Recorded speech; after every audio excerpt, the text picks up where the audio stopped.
thanks for listening to this edition of the Innovation Driven Growth Podcast.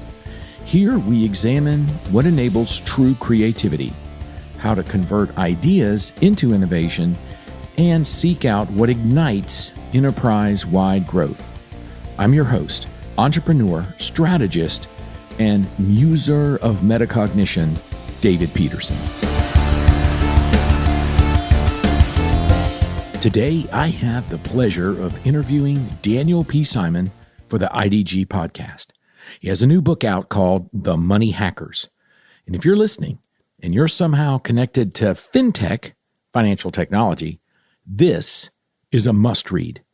But for the rest of you that are not deeply ingrained into the world of financial services, I encourage you to listen to Daniel's insightful comments as he highlights some of the pioneers that created the services you likely take for granted that are on your mobile device. And if you decide to buy Daniel's book, I promise you, you won't be disappointed. Take a listen. Well, good morning or good afternoon, depending on where you are in the world today. We are so excited on the Innovation Driven Growth Podcast to have with us Daniel P. Simon. He is the author of a new book called The Money Hackers. Daniel, how are you doing today? I'm very well, thank you. Thanks so much for having me. Awesome. Tell our IDG listeners, give them a kind of a high-level overview of Daniel P. Simon. Daniel P. Simon is a PR guy by background, an English and French literature major, who's a super unlikely dude to be working on Wall Street, but who nevertheless found himself as primarily initially a speechwriter to some of the most senior folks, CEO and chair people on Wall Street, and then spent 15 to 20 years on Wall Street, despite my thick Bronx accent. I'm not actually from around here. And then got invited to write a book about how technology has transformed the financial industry. Nice. And, of course, the book is called The Money Hackers, but here's the subtitle, How a Group of Misfits Took on Wall Street and Changed Finance Forever. So what's the inspiration for you? How did you decide to kind of look through and see what these different individuals were doing and pull that together in this particular tone? Sure. So I'd always taken an interest in the technology side of finance. So we're fond at my firm of saying, we were in fintech before fintech was sexy. Back then it was just financial technology. And if you wanted to shut down a conversation at a dinner party, all you had to do was to say, I work in financial technology. Exactly. People would walk away from you. And now, of course, if you say I work in fintech, they want help setting up their Acorns account or their Venmo or something. So they think you're very cool now. So fascinated by the guts of how kind of Wall Street kind of worked. And so as we talk about in the book, about 10 years ago, this kind of new wave of really fascinating individuals start coming on the scene and start using all this incredible technology, cloud computing and AI and machine learning and mobile technology to not to kind of build tech for the banks, but rather to build their own kind of banks, right? And really shake up the world of finance. I was lucky enough to work with some of these people, and as I worked with some of them, I just saw how different they were from the other financial clients that I worked with, from the other financial folks. And I was just struck, and that word misfits, by their kind of outsiderness. Right. The more we looked, as when HarperCollins came and said, we want you to write this book about a really consumer and accessible book about how technology has transformed everybody's money. The more we looked, the more we found that these people were fascinating folks in their own right, often with entire life stories that kind of have like made for TV kind of stories. Exactly. So you had a chance obviously to take a look at some of the people in the book. So not every single one of them, but vast majority of them are kind of, and I say this in the nicest possible way, weirdos. Yeah, I get it. But if people read this book, they're going to see that it's a collection of stories. Obviously, you're talking about these people who changed the industry, but you're really talking about them and some of the circumstances that occurred. But one of the things that struck me is that these are all not these are not, all millennials, coming up with ideas. You've got people across every possible part of the world in different ages. You go from John Stein to Adam Dell to John Bogle. I mean, you're jumping a bunch of decades there. How did you determine who was going to make it into this book? Well, part of the reason that you've got, so older folks, some of the older folks, is because, as I say this in my author's note, whenever you start looking for innovation, you realize that kind of one technology is stacked on top of the other, So, if you start uncovering an innovation, you realize you can't really talk about robo-advisors without talking about passive investing. And you can't talk about passive investing without talking about Bogle, right? And so that's kind of that's some of how these characters got uncovered, is we sort of went, okay, well, we start with company X, but hang on, we can't really talk about that unless people understand. And then you find yourself going all the way back to, in some cases, like the birth of Western Union in like the 1800s, right? So we kind of, some of the stories had to go way back in time to kind of really set the scene. The other things that happened was, as we were talking to folks, I had a great team of people around me that obviously a lot of these people are people I knew. I was lucky enough to know Blythe Masters already. I'd written some speeches for her and done some work with her. Lucky enough to know Adam Dell, same. I counted him as a client. I helped launch Clarity Money.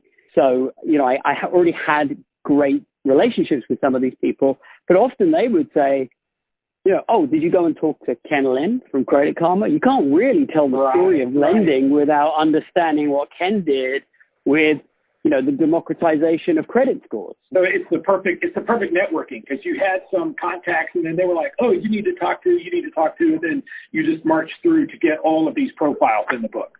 Yeah, and often, I went into this thinking, okay, we're going to do one chapter on, say, lending, and how borrowing money looks very different today from the way it did 15 years ago, which, by the way, is especially relevant today as as a lot of small businesses are going to need to borrow money in this current crisis. And we said, okay, great, we're going to focus on one person. Let's focus on, for example, Renaud Laplanche, who basically invented the category of peer-to-peer lending. He started Lending Club, which is a publicly traded company, and he's a fascinating guy, and he gets fired from his own company, like Steve Jobs style, so he has his own kind of interesting made-for-TV movie kind of life. But then really, that's just covering the personal element of lending, of peer-to-peer lending. Really right now, what's going on in the middle of this crisis right now is tons of small businesses need to get their hands on liquidity. So we really wanted to then talk about small business lending. So that's what led us to someone like Catherine Petralia, who's from Cabbage, who is in her own way just an absolutely fascinating individual.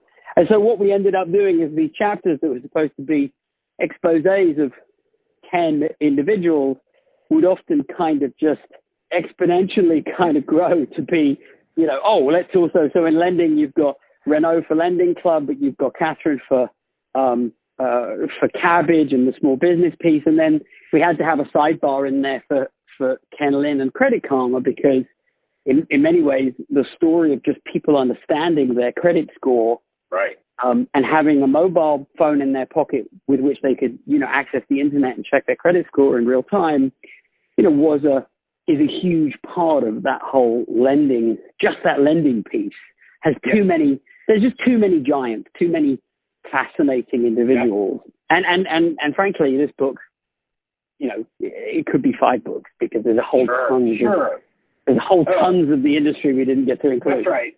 Well, I started my fintech journey in 1983, so I've been around for a long time. And I have to say that literally almost every story in here, at least the individual, the companies involved, I knew who they were, but I did not know the depth of the story and the way that you covered it. Who do you think are the readers for this? Are you looking for people that have an interest, that are looking at the fintech community or in finance, Wall Street in general, or do you see a broader appeal for the money hackers? It's a much broader appeal. I would say it's like concentric circles, right? So if you're in the financial industry and you want to understand how technology has transformed and will continue to transform this industry, this is a slam dunk for you. If you are on the next ring of that concentric circle, if you're interested in your money, if you think about, why you haven't written a check for a very long time, or maybe even what's going on with some of the things in the economy right now, there is a lot of interesting stuff in here about the democratization of finance and why, the financial industry shouldn't just exist to serve the very richest. And a lot of the people in here truly, truly believe that, finance should exist as a tool that empowers everybody or almost everybody. So you've got people like Green Dot with Steve Street, CEO of Green Dot, who created the bank for the underbanked. People like Betterment, who are trying to make access to investing more available to everybody. People like Renault, who are trying to make credit more available, or Ken Lin, who are trying to make credit more available to people. So, if you're interested in money, generally, you don't have to work in finance if you're interested in money. And then the third ring, I would say, is kind of interest if you're interested in entrepreneurship and innovation more broadly. So, it's really interesting. The beginning of this book takes place in the middle of the financial crisis, 2008, and many of the players like Betterment, like Lending Club, like Credit Karma, get started, right in the heart of the financial crisis. So in many ways, this is a story, a classic innovation story of a crisis and then two groups of people, West Coast thinking technologists and East Coast bankers, looking at the crisis and coming away with two completely different conclusions. One sees nothing but downside, that's the bankers, and so they retrench, they pull back from investment, they retrench from innovation. The other sees nothing but opportunity. And they move forward, as Warren Buffett would say, be fearful when others are greedy and greedy when others are fearful. Right. And this is a moment of crisis. And so you have a whole group of people who are greedy when others are fearful. And they go on to build the lending clubs and the Credit Karmas, which I think just sold for $7 billion or something insane like that. So I think it's, that third ring of readers are, if you're looking at this current crisis and you're thinking, how do I deal with this current crisis? What are the lessons that I could learn from the last crisis? There's a whole entrepreneurship, innovation story for this. So I hope it appeals to a wide range of readers. And I would just say there's also, if you're a casual business reader, there's some fascinating individuals. So even if you don't really care about money and you don't care about starting your own business or entrepreneurship, just some of the people that I got to hang out with, like Ishmael Ahmed, who created World Remit. I mean, I always say his story is like Pursuit of Happiness meets Hotel Rwanda. He was a refugee from Somalia and caught up in the middle of the Somali civil war, puts himself through university, becomes the head of the remittance program for the United Nations, uncovers a giant scandal, becomes a whistleblower, gets fired, sues them in the international courts, wins, and uses that money to start one of the fastest growing technology companies in the UK. So you might not care about money and democratizing finance, but he sure has an interesting life story. So there's some good stuff in there for those kind of readers too. Just a quick aside here. When I published my crisis management book, Grounded, I passed an early copy around to close friends whose opinion that I respected. One of those readers was Paige, who told me up front that she didn't like business books, but she agreed to read it anyway. She told me afterwards that she was really taken in by Grounded and enjoyed reading it. Paige would really like The Money Hackers. And I will say, I would have been interested in this book no matter what, just because of my background and my years in this industry. But I also know people, I wrote a book and had a bunch of people read it. It's kind of a management book, and people said, oh, you know what, I don't care for business management books, but I liked the way your book was written. And this is what I think readers will find in The Money Hackers. That it's a story. It's individual stories. It's historical perspective, yes, but I think that the style of writing here is very engaging. and it will keep anybody's interest, even if they don't have a particular bent for, all of this magic. They'll be fascinated by the stories. I want to focus now. I'm on that. I've always said, come for the technologist, stay for the technology, right? Yeah, so it's like, these people are interested. And I was very fortunate. I should just say very quickly, I was very fortunate to have a writing partner, an incredible guy called Chris Dewan. And I mean, I'm a writer for a living, so it's not like I can't write, but his style and my style are so different. And I'm so grateful for him working with me on it because, if it was up to me, the chapter would begin, let me tell you about payment gateways. Right. And instead, the chapter reads much more like John Stein looked out at the cold morning and took a sip of his dark black coffee. So it's that kind of, it's that style. Exactly. And then we get into payments gateways, or we get into remittances, or we get into passive investing. But for those of your listeners who might be thinking, oh, my God, that sounds a bit heavy, I promise you it's an engaging and light read, and you'll learn something along the way. I can promise all of our IDG listeners that they would be very happy to sit out on the back porch with a hot cup of black coffee and enjoy reading this book. Or a scotch. Or a scotch. There you go. Let me pivot on the innovation side. I spend a lot of time with traditional financial institutions, banks and credit unions, not so much Bank of America, Wells City Chase, but, First National Bank of any town, USA. By and large, these are organizations who haven't really changed much in many decades and are still sort of slow to make this transition and really think more innovatively. Yet at the same time, and I think you accurately point out in the epilogue, it's not that easy or even desirable for any of these fintechs to decide, well, hey, let's just go get a bank charter.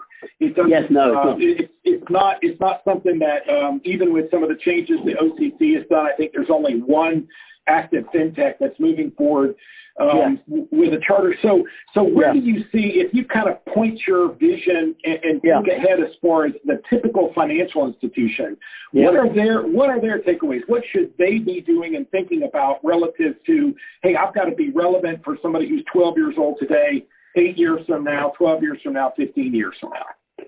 It's such a good question, and I think there's a lot of takeaways. So you're right to point out that actually it's no small thing to have a bank license in this country, and the regulatory spaghetti soup, particularly in the United States, right, which differentiates the states from other places that we looked at in the book. So we're not talking about China here, we're not talking about Europe, where it's much easier to kind of create a bank, right?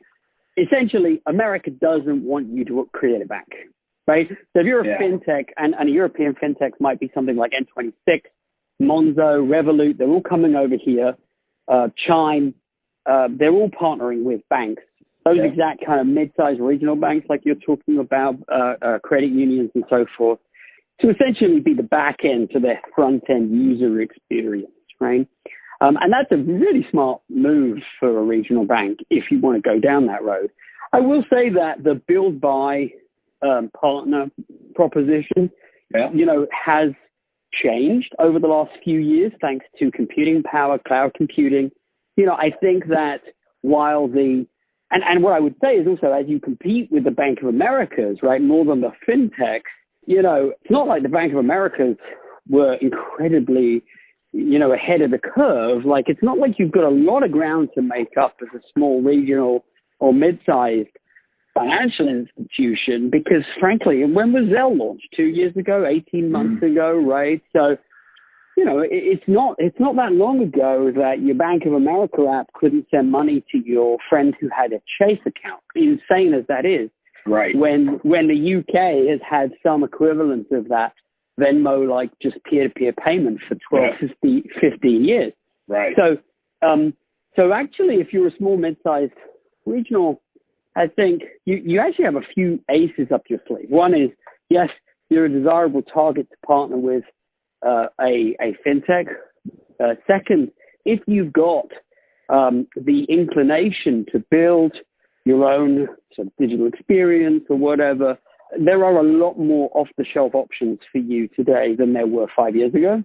And it's not such a big lift. It's not so expensive as it was. It's not as capital intensive to kind of put digital front ends on your offering. The other thing that I do always think about is that the more ubiquitous the technology, the more the human empathetic thing becomes important. And I see this with financial advisors too, right? Let's just take the world of financial advisory. Robo-advisors have placed enormous thematic pressure on financial advisors, right? They've essentially said that the cost of allocating stocks is 35 basis points. It's not 100 basis points, it's 35 basis points. And that's right. But that doesn't mean that the financial advisor is worthless at 100 basis points. It does mean, however, the role of the financial advisor has to change. They have to look at me as a whole person. Essentially, they have to transition into the role of a kind of financial life coach.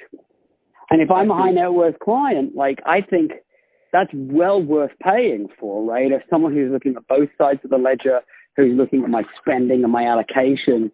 So they're the number one people said TurboTax is going to put accountants out of business.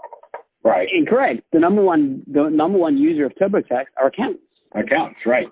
Right. So, and the same thing is going to happen in the advisory space. Robos, in many ways, will become part of the advisor's toolkit.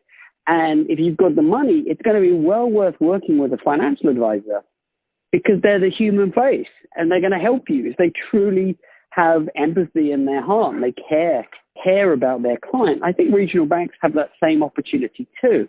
There's a woman, Jill Castilla. She's the CEO of Citizens Bank of Edmonds. Sure, I know that bank well.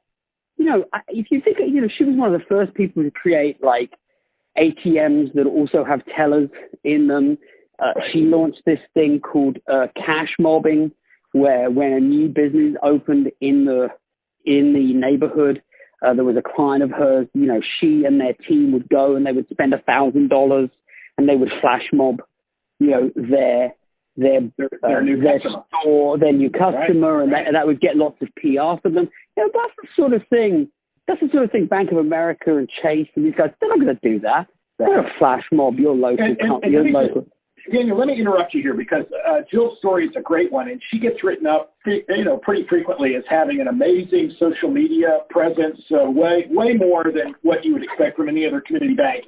Yet what I don't see is I don't see a lot of community banks following Jill. And I guess that's what my real question is. Do they look at Jill and go, oh, wow, that's kind of really interesting, but I don't see the vast majority of these thousands of other financial institutions saying, oh, my gosh, she's showing us the way. Where, we got to go follow her. I don't really see that happening. What is your take on that? Yeah, I can't. Again, I am. Let me just plead the fifth here and just remind everybody I'm an English and French literature major, right? So I am not. I just play a fintech. I just play a fintech regional bank advisor on TV. I'm not a real doctor. Just be Zeus and give us wisdom. I do think that my general advice would be you have to play to your strengths, right? And if you don't have the scale and you don't have the institutional kind of clout to the large, firm, you kind of have to. I do believe more broadly, whether it's regional banking or financial advisory or any of these things, that, in many ways, human qualities are going to be the things that people stick around for and are worth paying for, right? And in areas of health and wealth, people don't always want to self-serve. People recognize that particularly in those mission-critical parts of their life. Look at what's going on right now. Wouldn't you like to have someone hold your hand right now? No, I want someone but not touch my hand. Well, that's right. Yes, exactly. Don't hold my hand. Stand. Comfort me from a nice 6 to 10 feet away.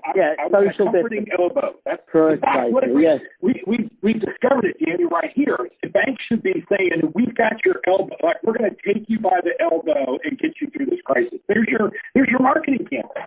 That's a great idea. Holding your elbow from 6 feet away. But you're hitting it right on the nose. Right now, we're dealing with COVID-19. Who knows by the time this is out on the podcast, we either might be still in the midst of this quarantine. Daniel, I think you have escaped. I better not say this because it's recorded, but you're in a remote location not in your normal New York City office. Correct. Yes, I'm a secret location. And I'm speaking to you from my upstairs studio in a home that I own in a little hamlet called Hayhire, Georgia, which is only about 25 miles from the border with Florida down in South Georgia. So we are as far away from civilization, basically, as we can be as we're speaking here. And my bank, and I'm sure your bank, is closed to the public in the sense that the lobby is locked. Some banks, I think, are still offering drive-through service, but they're really focusing on their digital presence. And so this is an eye-opening kind of wake-up call for these financial institutions to say, hey, if our digital presence isn't as strong as it could be, including social media and how we're talking to customers and prospects and so forth, this is going to jar them, I think. I would 100% agree. I mean, I think that when I talk about the human touch, some of that obviously was physical. I don't think it all has to be physical. I thought what Jill did with the digital teller or the remote teller, one of the first to do that, demonstrated, and that was years ago, demonstrated that you can still create a human experience from a distance if you're a regional player. And I think if you are a regional player, the value is that you care and you understand the community. You do it in a way that a big faceless brand, many of whom are my clients, so I have to be quite careful about what I say, but a big faceless brand can't do. And I do believe that those human qualities of, knowing the market, caring, it sounds hokey, it sounds kind of Bedford Falls-ish, but I do think that that's what you're playing with. So you're either gonna you're either gonna lean into that, and yes, you obviously need to make that digitally enhanced. So yes, you're having Zoom conversations with your clients now. You're having FaceTime conversations with your clients. So I'm not suggesting it all has to be done over a coffee in the lobby of your building, but you're either going to lean into that human quality or you're going to give up because you can't play the scale game that the big guys have. So if you think about the arc of services that you talked about in the Money Hackers, and now, again, since you're an expert in fintech, Daniel, I want you to project forward and say, what are the kinds of things that you think would be, in your book 5 years from now, the Money Hackers 2.0, what are the kinds of things that you think are going to happen over the next 5 years that would be, okay, Daniel says, I gotta write the next chapter of this. What are those kinds of services that are going to get changed? Well, absolutely, and I think you're seeing some of them now. So there's lots of different answers to that question. One is, what did we not get time to put in the book, right? So the world's largest asset class, by dollar value is real estate. We didn't talk about real estate. Right. I didn't get the time to talk about commercial fintech, the way that things like Stripe and Square are basically turning everybody into, can turn every entrepreneur into an ability to take money. That's a huge area, and that's going to, that area is just going to continue to explode, particularly with the freelance gig, economy. I think the flip side of that, which is what we're seeing right now, is, there are some structural problems in this country that we start to scratch the surface of in the book. When we talk about democratization, right? 50% of Americans didn't have $500 in emergency savings at the top of a 12-year bull run. So God knows what it looks like today. It is a parlous situation for a lot of people. And then we have massive income and wealth inequality in this country. And I'm afraid to say that this current crisis is just going to make it worse. And so, that's where fintech can play a role. How do we extend more credit? Because remember, regular people don't use credit the way that the, hate to sound Trumpian about it, but the elites use credit, right? I'm an urban, metropolitan, international. I'm everything that Stephen Miller hates, right? And I use credit really to fund purchases that I can afford all at once, like a house or a boat or a car. But that's not how the vast majority of Americans use credit. They use it to smooth over the bumps that have been handed to them through an erosion of social safety nets and the rise of the gig and shift economy. they have to spend $500 to get their car fixed just so they can make it to work every day. Correct. And remember, they drive for Uber, so now they're bringing the factory to work. They own the factory they work in, right? And that's probably an entire podcast worth of a conversation. Exactly. But fintech can solve for some of that problem too. Why do they have to work a week to get paid? Why isn't that cash in their pocket there and then the moment they make it? That would at least help. And the same is true for shift workers. Right now we've got these essential workers on minimum wages who are the people taking enormous personal risks for themselves, exposing themselves to the COVID virus so that we can get toilet paper. And then the ultimate insult for them is they may not get paid for the day. They may have to wait 2 weeks to get paid. So that's a fintech problem that we need to solve, right there. And then, slightly less sort of socially conscious things as we look forward in the next few years that we really only scratched the surface of. Big tech, right? So since I filed the draft of the book, you had Facebook launching Libra, or at least trying to launch its own cryptocurrency. Right. You had Google launching checking accounts. You had the Apple, Goldman credit card. You saw Uber getting into short-term leasing of vehicles and so forth. So you have big tech companies really starting to do more than just dip their toe in the financial world. They're saying, okay, this could be a really tasty avenue for us, particularly as that ad model has come under so much scrutiny. Big banks have been very, very hard, very sticky businesses to kind of get away from. But big tech, the people who are in our lives all day. I was on Instagram. I don't think I'm on Instagram a lot. I'm not someone who's religiously posting to Instagram. To me, it's like a very, very light thing. But I got a little alert on my phone that said my average view time on Instagram was like 28 minutes a day. I thought, I don't post to Instagram. I'm like, what the hell am I doing for 28, half an hour a day? It has managed to capture my attention, and I think of myself as a relatively productive human being. So, the one thing that the big tech, Facebook, Instagram, Google, Amazon have managed to do is really be in so much of the workflow of our life. So for them to move into the financial space, I think is a very natural thing. And then the last thing I'd say is China.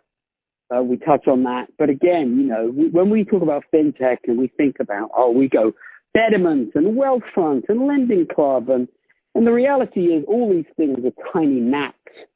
They are fleas on the back of WeChat, right? I mean, when you look at something like WeChat, it is just absolutely, it's inconceivable by Western standards that you would have an app that combines, it's a super app, right, that combines PayPal and Venmo and Uber and Seamless all in one mega app, right? Right. And so from a macro perspective, I certainly don't think, particularly what's going on with this crisis right now, I think there's a view of the future potentially where China comes out of this in a way that the West struggles to because of all the things that they have, autocratic government, compliant populace, mass surveillance, mass testing, all the things that we don't have in this country. And where we start to see real dominance of tech, not just fintech, but Chinese tech across the board. Yeah, this book is going to be available on Amazon, of course. Or what are the different ways? Can they get it from your website? Is Amazon? What's the best way for somebody who wants to get their very own copy, physical or digital, of The Money Hackers? Many different ways. Anywhere the books are sold. Barnes & Noble online is a good option. Amazon, obviously. Money Hackers for digital download and physical pre-order. It's available mid-April. And then on my website, danielpsimon.com. danielpsimon.com. And Amazon, of course, has dramatically changed how books are published and distributed and so forth. Just as somebody who's, now a part of this world of publishing a book and so forth, how do you see that innovation? What's the innovation coming over the next, 3-5 years as you think about when you might be asked to write The Money Hackers 2.0? What's going to happen with this whole book publishing industry? Oh my gosh! Well, I don't know, and I hope I get asked to write up Money Hackers. Well, this is gonna be a bestseller. They're gonna want another one right away. I hope they do, because there's so many more things that we yet have to talk about, as you and I just touched on. I mean, obviously, like so many industries, technology is disrupting the publishing industry too. Funnily enough, right now, I think Amazon might be slow walking physical copies of this book in favor of, obviously, crucial necessity supplies like hand sanitizer and N95 masks and N95 masks. So if you've got to get your hands on a physical copy of the book in the next 10 days, depending on when your podcast comes out, then probably go to Barnes & Noble online. And if you want a digital download, because you can't even wait for the postage, you just got to have it on your Kindle. Yep. Get it from Amazon. Money Hackers. Yeah. There you go. And then, so let me kind of wrap this up with a little bit of future advice from Daniel P. Simon. Every summer, I get the joy, and it's just one of the most favorite things that I do is I teach at a graduate banking school at the University of Colorado. And so it's out in Boulder in the middle of July. It's so hot in South Georgia. It's just a great getaway, and I get somewhere between 70 and 120 students who come into my class. I have a technology class and an innovation class. And these are younger bankers, mid-level folks across lending, compliance, operations, audit, deposit, retail, all across the whole spectrum. But these are the people who are being groomed as the future leaders of their financial institution. And they come from all over the United States, but mostly west of the Mississippi. And so they're going to now get the Money Hackers on their reading list for this July. And so I'll say, you guys need to read this book before you come to my class. So here's what I want to ask you. If you were standing in front of this class and you're saying, okay, guys, you are in charge of making sure that your financial institution stays relevant. The next 20 years, you're here at this graduate banking school because you're groomed to be future leaders. What's the advice now that you're giving to these young Gen X, old millennials who are the future leaders of these financial institutions? What are you telling them? Well, firstly, I'd say thank you for the opportunity to address you. Secondly, I would say you've chosen the right industry. I think that's the first thing I'd just say is you technologists, we're all going to be technologists, right? And it's about where do you want to apply that technology. And right now, Amazon can drone the sushi into my mouth, and I can order, infinite Disney Plus movies. And I think all of that becomes less and less meaningful. Whereas money and what people do with their money and how people access money, right? I'm on the board of the Museum of American Finance, and the CEO of the museum, David Cowan, is fond of saying, finance is a machine for moving money forwards and backwards in time. So when you take a mortgage, you borrow money from your future self, and when you open a retirement account, you are giving money, you're sending money into the future. It's a fascinating concept, right? Yeah. And there's real problems, as I alluded to before, right? The vast majority of Americans, income inequality, income volatility. We've got some real problems to solve. So I think in the world of entertainment, in the world of streaming music and all of that, I genuinely, and food delivery, I really feel like a lot of the problems have been solved. I think that people who are dedicating the next 10, 15 years of their life, even inside a big financial institution, it's an honorable profession and a really interesting place to focus your energies and attention. The thing I would say is, so many of the shibboleths of the truths that we held to be self-evident up to the financial crisis were proved to be wrong. Right, so we didn't think that zero could be a profitable proof point, but you know what, Schwab has proved that, right? And so the one thing I would just be ready to say, because one thing that crises like the one we're going into right now, it's happened in 2008, happened in 2001, is it tends to turn established thinking on its head. Yeah. In the movie The Big Short, right, which is about the financial crisis, Lewis opens with a quote from Mark Twain, which says, "It ain't the things you don't know that kill you. It's the things that you know for sure that just ain't so."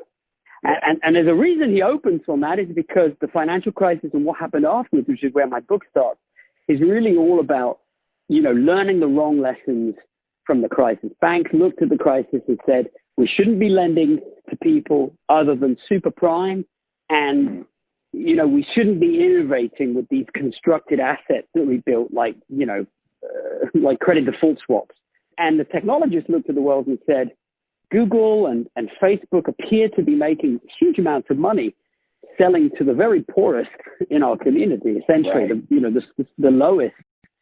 And PS innovation, there's this new thing called the iPhone. It's just put a computer in everybody's pocket. This seems like a wonderful time to innovate. And so two different groups looked at the same situation and drew opposite conclusions. And what I would say is be prepared to have your established thinking challenged, especially at a time of crisis. And so, what are the things that you know for sure, and how much of that is this current crisis going to challenge?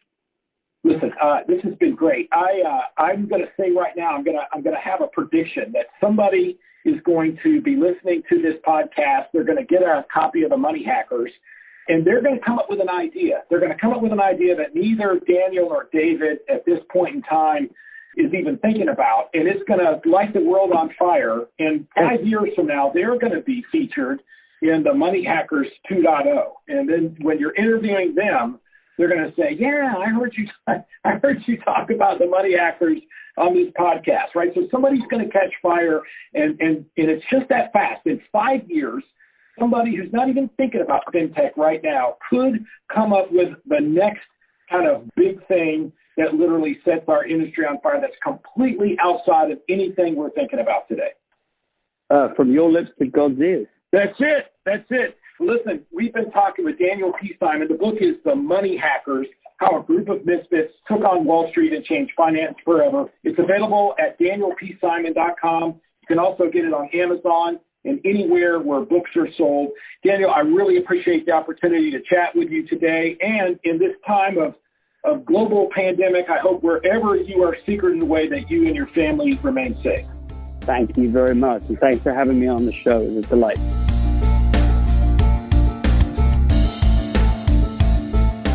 Thanks again for investing your valuable time listening to the Innovation Driven Growth podcast. I covet your questions, comments, or critique. You can reach me at david@davidpeterson.com. I'm also on Facebook at DP Speaks and everywhere else on social media at DLP Speaks. I look forward to hearing from you, and be sure to look for a new episode soon.